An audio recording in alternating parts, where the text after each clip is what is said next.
Hey, welcome to the first part of a 3-week series of lives talking all about redefining success and building your doula business and being sustainable and profitable and all of the things that you think about when you sit back and envision what your dream business looks like.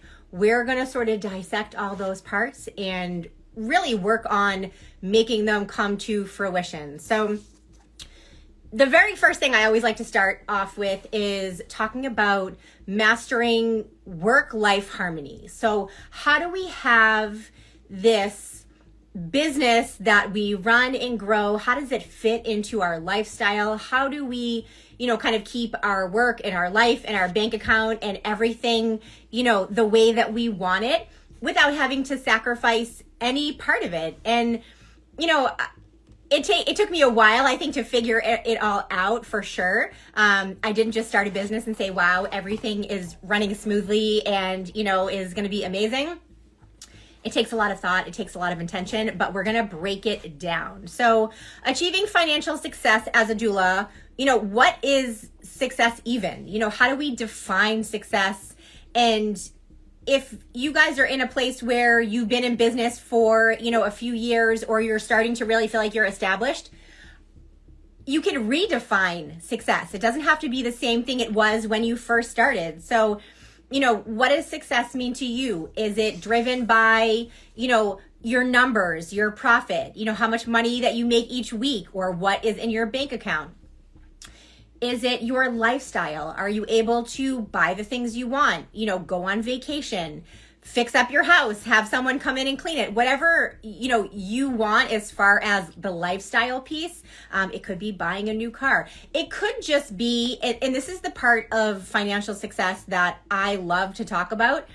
It could just be the freedom that, having that extra money brings you. It doesn't have to be for anything particular or flashy. We're not working hard to buy, a new car. But it's having the freedom to do the things that you want to do in your life. And I love that piece of it. You can define success as, the number of clients you take, or growing your business from something, very small to something much bigger. I think everyone defines success very differently, and you can have multiple pieces of that. You can have a little bit of each. You can have money, you can have, clients, you can have lifestyle, all of those things in your definition of success. But we're going to redefine that this week, next week, and the week after. We are going to talk a lot about your definition of success. And if your business doesn't look like that definition, we will get you there.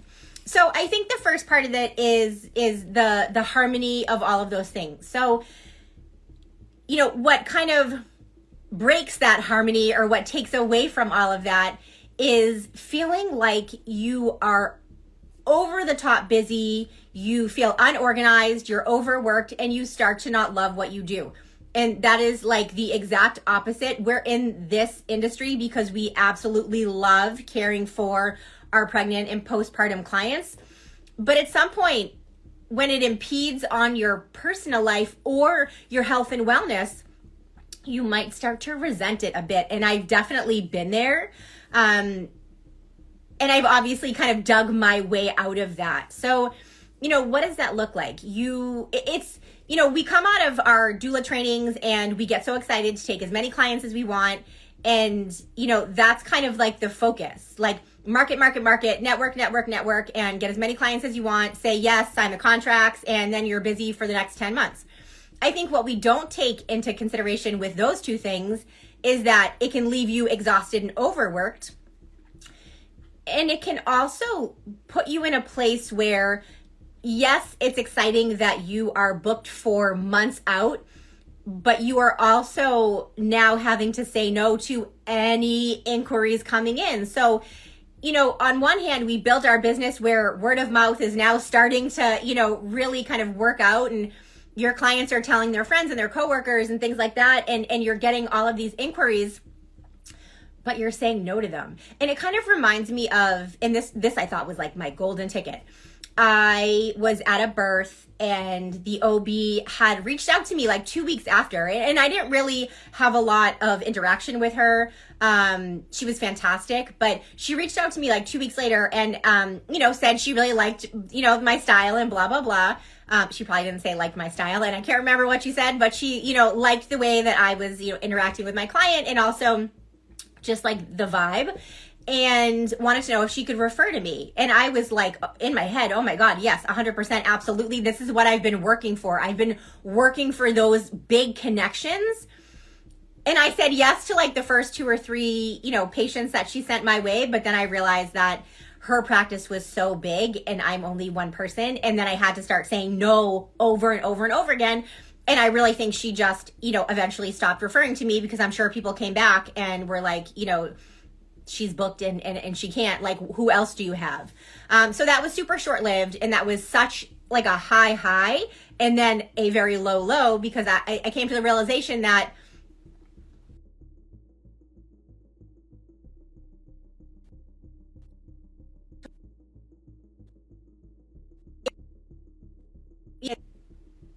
it's a bummer, for lack of a better, word. It really is such a bummer.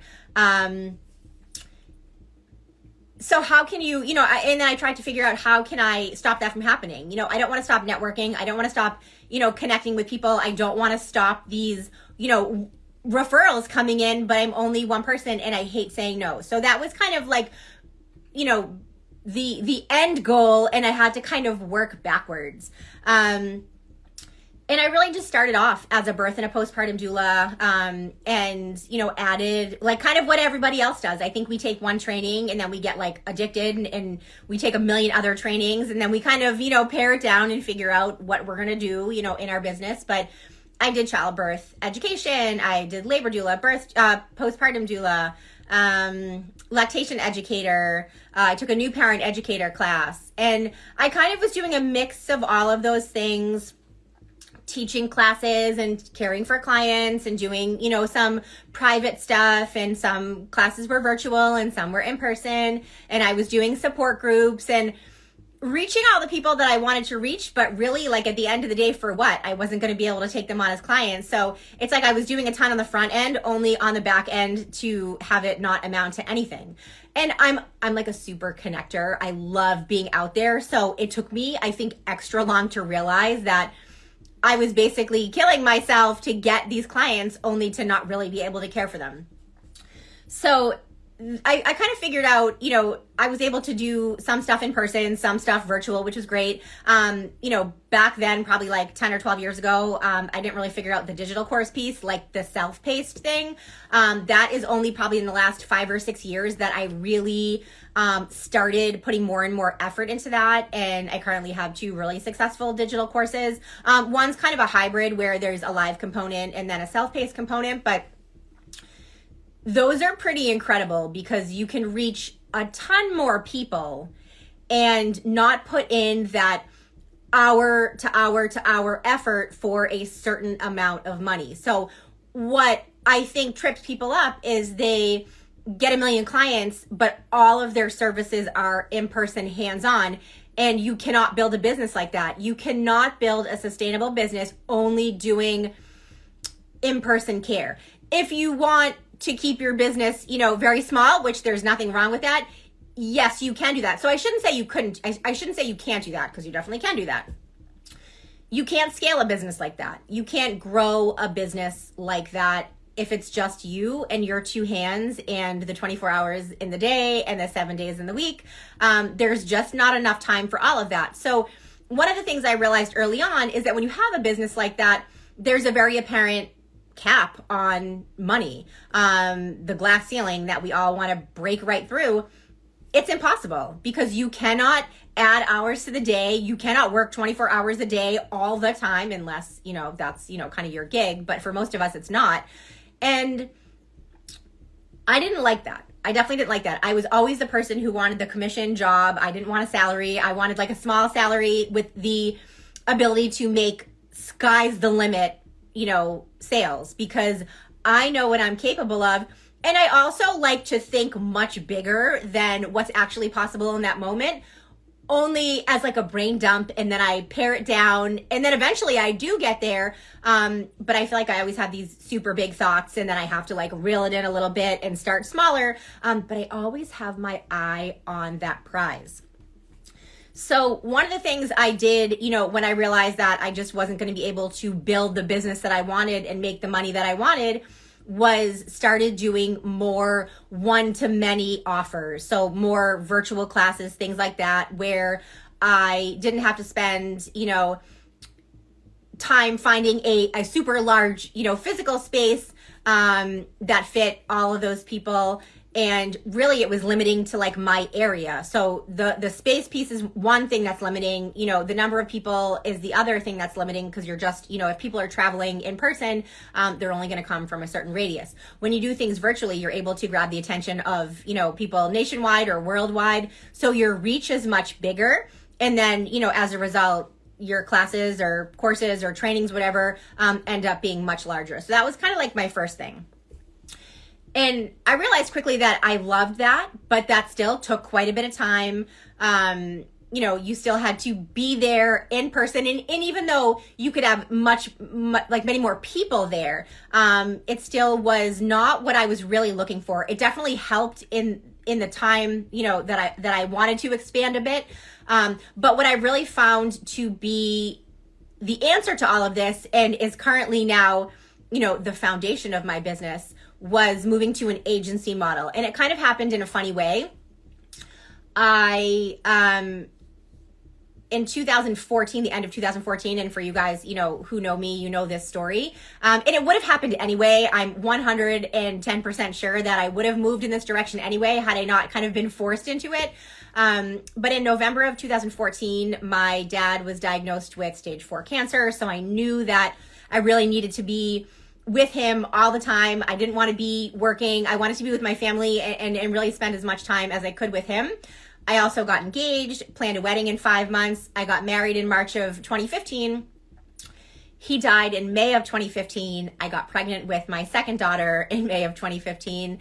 And then a year later got pregnant with my third daughter. So I really was very busy at home, but also, mentally and emotionally incapable of caring for other people. I really needed to make sure I was just sort of caring for myself and my small crew here. But that life stuff, that doesn't, your prospective clients don't care about that. Inquiries don't stop coming in because you're busy or you decide that you need to take a step back. So, my two choices were to shut it down for a minute and risk, again, like what happened with that OB, people realizing that I'm saying no, and then they stop referring. And it's a cycle. It's a cycle of about 10 months. Because when you don't take clients for that long, everyone who you've already worked for or who you contracted with or whatever has gone through their pregnancy. And then people that they've referred to you 10 months have gone through their pregnancy. So your referrals kind of stop. Your word of mouth referrals, not totally, but for the most part, people who, were talking about you to people who, potentially were reaching out, already had their baby and are not going to reach out. So, or are not going to reach out again. So I think that, figuring out how to say yes to all of those inquiries, because they were coming in fast and furious. I was proud of myself for building such a great business, but then found myself in a situation where it kind of bit me in the butt. I moved over to an agency model. So I really utilized the fact that I'm a postpartum doula trainer, and, in not every training, but out of the well over 1,000 people that I've trained local to me, there's definitely, a shining star or two in most of my trainings. So I was kind of reaching out to those people first. And then of course, other doulas that I worked with prior to, this season of my life. And it worked. Like, it just really kind of naturally worked. And I have a business degree, and I feel like I also have a hospitality degree. So between those two, I really was able to figure out like the hospitality piece and the management piece and like the business and finance piece too.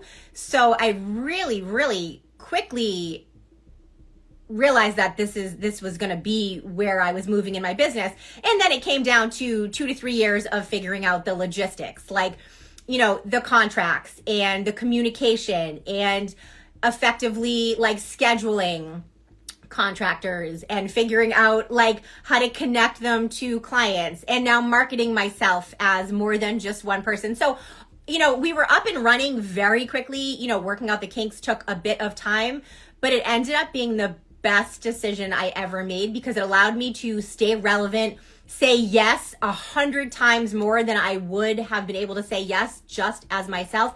And I didn't really have to skip a beat. And I figured out the logistics while we were up and running. And while I don't think that's a great idea, and I don't recommend that, it was necessary for me.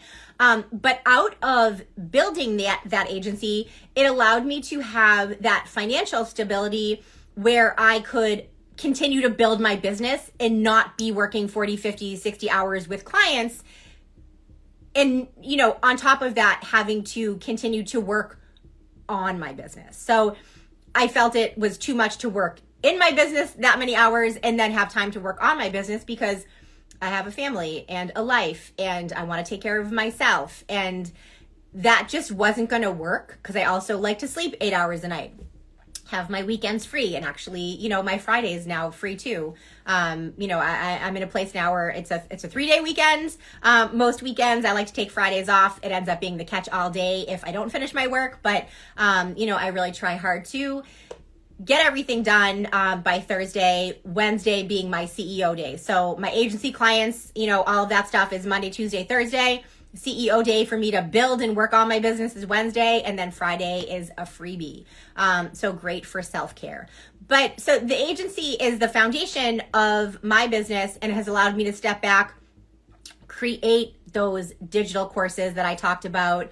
Out of the time and the experience of building an agency, I have created an agency program. So I have doulas who are at that point, they're high producers. They are either getting to a point where they are almost too busy, or they're at a point where they're already too busy and they're like, help me. What can I do? I'm drowning. It's a program that helps you build your agency. So it's really like a done for you, part self-paced, a lot of live, a lot of mentorship and support, but why reinvent the wheel? Why take, I figured, why would I want someone else to take 2 to 3 years to perfect building their agency when they can do it a lot quicker with experience and, guidance? I wish that I had that. I wish I could have found someone when I was, in that place of inquiries are coming in, either flying in. I'm not taking clients right now. I need to figure this out. Help me. I would have invested whatever I could for someone to sort of guide me. So a blessing in all of that was I created this course that helps other doulas, move into an agency model. So it helped me find time to, create these courses. It helped me, perfect the agency program. I also have a community, an exclusive membership coming out. So this has been over a year in the works, and I never would have been able to do that had I not had the agency to consistently bring in income every week. And it really does grow on its own. Because if you think about, one of the questions I get a lot from doulas, when they're looking to build an agency is, how can I guarantee that I'm going to keep contractors busy? And obviously nothing's a guarantee in life, but if you think about yourself and maybe you care for 1 or 2 or 3 clients, every month, and they tell 1 or 2 or 3 people, right? That is max maybe 9 people that are getting, your information. If you have 3 contractors, you take that 9 and now potentially that's 27, people talking about you. So the more people you have working in your business with you, the more people that they're caring for who will tell other people about the exceptional work that you will do in your agency. So it really does. It grows at a much faster pace, but it's very organic growth. Word of mouth is everything, to us. And I do very little marketing. I don't have to. But it really does, like I said, it supports my entire business and allows me to plan, retreats. You guys, we have the birth worker retreat every January. I am working on something really incredible, specifically for this, exclusive membership that I have coming out. It'll be a CEO summit at a very swanky hotel in Boston, probably late spring, early summer next year. But those are things that I do to build my business, to enhance, what I do for my clients. But all of that takes time and effort and money. And all of that comes from the foundation of my agency. So I think it's really important when you're at a place of overwhelm, or you foresee that overwhelm, coming, to take a step back and kind of figure out how you can continue to capture all of that business and capitalize on that without running yourself ragged or having to say no to all prospective clients coming in because you're booked solid. So I think you have to be in a place of wanting to scale, really excited about all of that potential growth and success. A lot of times we drag our feet because we're more afraid of success than we are of failure. And I get that. I do get that, because what if things blow up and they get crazy and you're not ready for them? The program that I created for moving your business over to an agency ensures that you will be ready for them. It gives you all the systems and the organizations you need, and the workflows and the client correspondence automations. So whether you have 4 clients or 40 or 400, you're not putting in 400 times the amount of work, because everything is organized and automated, but in a way that still feels really personal. That's important. Nothing worse than you email someone and you get this auto response that's irrelevant to either your question, or it talks about, they're out of the office 2 months ago. This is really personal. We offer really personal care. Perinatal care, pregnancy, postpartum, all of that is so personal that I think sometimes, people get nervous about having automations and canned emails and things like that, but you can keep it very personal and very much on brand with your business and your personality and the face that you want the public to see. So, the sort of end of this is, are you in that place of overwhelm? Are you feeling like there is no balance between work, life, your bank account? Do you stop sometimes and think wouldn't it be nice if I woke up to somewhat of a padded bank account where I had the freedom to say, okay, I want to do this in my business. I want to create this. I want to scale this. How can I make that happen? It's much easier when you have that agency model continuing to work without you actively working in it, and you can step back and figure out what's next in your business. You also want to think about being, you're the CEO, you're the MVP, you're the VIP, you're all the things in your business. You're the most important person. You have to take the absolute best care of yourself, because if you're not taking the best care of yourself and you're not able to continue to grow and run this business, why are we doing any of this, right? Why are we starting this if we're not going to be able to do it for the long term? I want my business to be around for forever. I want it to be, a legacy for my kids or someone else in the birth community who wants to eventually buy it or take it over. I definitely, when I think about what my owner's intent is, that always comes with an exit strategy, whatever that looks like. It could be just having someone else run it. It could be selling it. I don't know. But nevertheless, all of those things are beyond exciting to think about, that you actually have built something that somebody would want to purchase or take over one day. So I will leave you with that. There are so many options and so many opportunities to grow and scale your business, and really ensure that you aren't in that place of craze and overwhelm. And we already have such a high rate of burnout in this business. That's the next thing. After the overwhelm and after the feeling crazy and unorganized comes the burnout. And then you're no good to anyone, not yourself, not your family, not your clientele, not the fellow doulas in your community. So we want to make sure that we are thinking about that way before it happens and doing everything we can to ensure that it doesn't.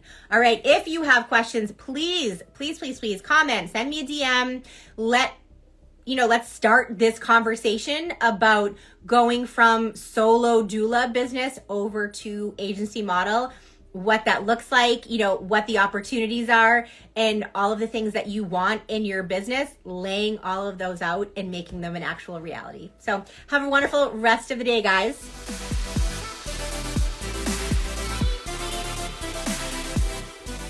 Thank you for listening to the Birth Boss podcast. Don't forget to like and subscribe and hit the notification button so you always know when a new episode is out.